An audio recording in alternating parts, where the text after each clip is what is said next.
Have you ever noticed how sometimes like one little news story can be like a peephole? You know what I mean? Like it gives you a glimpse into something way bigger and more complicated. Oh, yeah, That's kind of how we felt about this whole thing with Papua New Guinea lately. definitely. We've got this YouTube transcript, right? Which is like raw firsthand stuff. And then this other news summary that gives us a little more background. Yeah, that's the combo. So that's what we're going to try and like dive into today. Exactly. It's all about Facebook in Papua New Guinea. It's a crazy story. I mean, like at first everyone thought, oh, this is censorship. Like the government's trying to shut people up. Right. Which is never a good thing. Never a good sign. But then we start looking deeper. And it seems like something else is going on here. It's way more complicated than that. The story's kind of shifted now.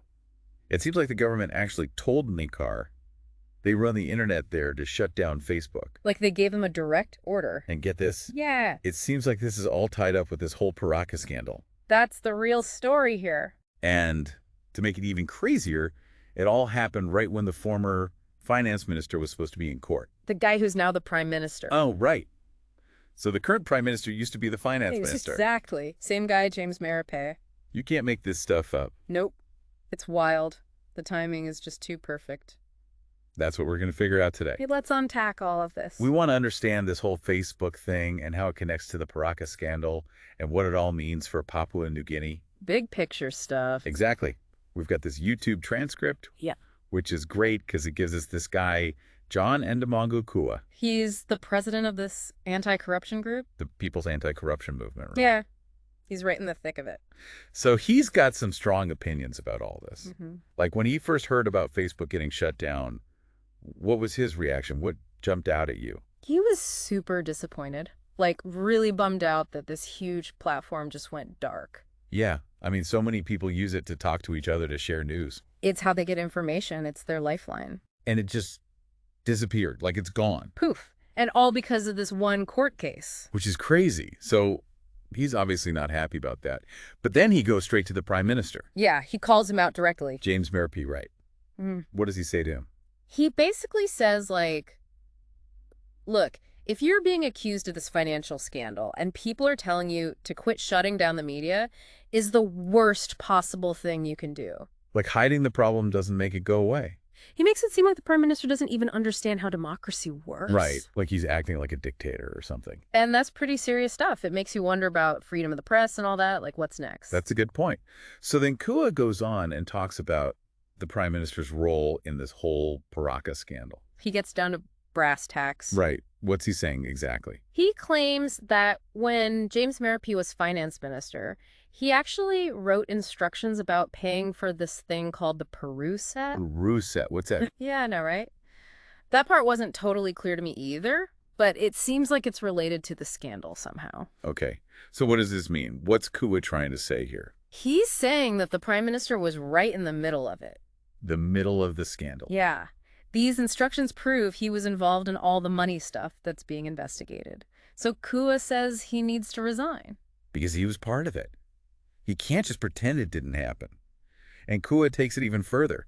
He even talks about what might happen if the prime minister doesn't resign. He says there could be a people's reaction on the streets. Yikes. That doesn't sound good. Like protests and stuff? Yeah. It sounds like people are really angry and they're ready to take it to the streets. They want justice. They want accountability. Yeah. And Kua is basically warning the prime minister that things could get out of control if he doesn't do the right thing. So it's not just about legalities or politics anymore. It's about the whole country. It's about the people. Mm. But then Kua does this interesting thing. He brings up religion. Yeah, that was unexpected. He says that Papua New Guinea is a Christian nation and their leaders should act accordingly. Like they should live up to those values. Exactly. He's saying that if you're caught up in a financial scandal like this, the Christian thing to do is resign. It's a matter of morality. It's about what's right and wrong. So it adds this whole other layer to the story. It's not just about laws and stuff. It's about ethics and morals and religious beliefs.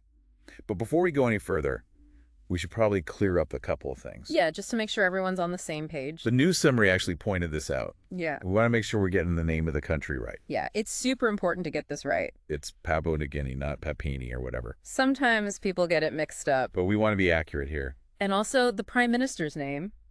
It's James Marape. Not James Morab or anything like that. We want to make sure we're pronouncing everything correctly. It's a sign of respect, you Yeah, know? it shows that we've done our homework. Exactly. So let's wrap things up. What have we learned today about this situation in Papua New Guinea? So I've got this whole Facebook shutdown thing going on. Which might have looked like censorship at first, but now seems like it's connected to the government. They basically told the internet company to pull the plug. And this all seems to be tied to the Perica scandal and this whole court case with the Prime Minister. James Marape. That's right. And we heard from this John Endemongo Kua guy. The president of the People's Anti-Corruption Movement. He's not holding back. He's saying the Prime Minister was involved in the scandal. And that he needs to step down. He even warned about possible unrest if things don't change. And then he brought up the whole Christian nation thing. Which adds a whole new dimension to the story. It's not just about laws anymore. It's about morals and ethics. So there you have it. This is what's happening in Papua New Guinea. It's a pretty complex situation. It's something to keep an eye on for sure. It makes you think about how important social media is in all this. Right. It's how people communicate. It's how they get their news. It's how they hold their leaders accountable. So when a government shuts it down like that, Even temporarily. it raises a lot of questions. Like, what does this mean for democracy? For freedom of speech? It's something for all of us to think about. What happens when the government tries to control the flow of information? How do we push back against that? How do we make sure that people have a voice, even when the internet goes dark? Those are some big questions. Yeah. And they're not easy to answer, but they're worth thinking about. For sure. Well, that's all the time we have for today. Thanks for joining us for another deep dive. We'll see you next time. See you then.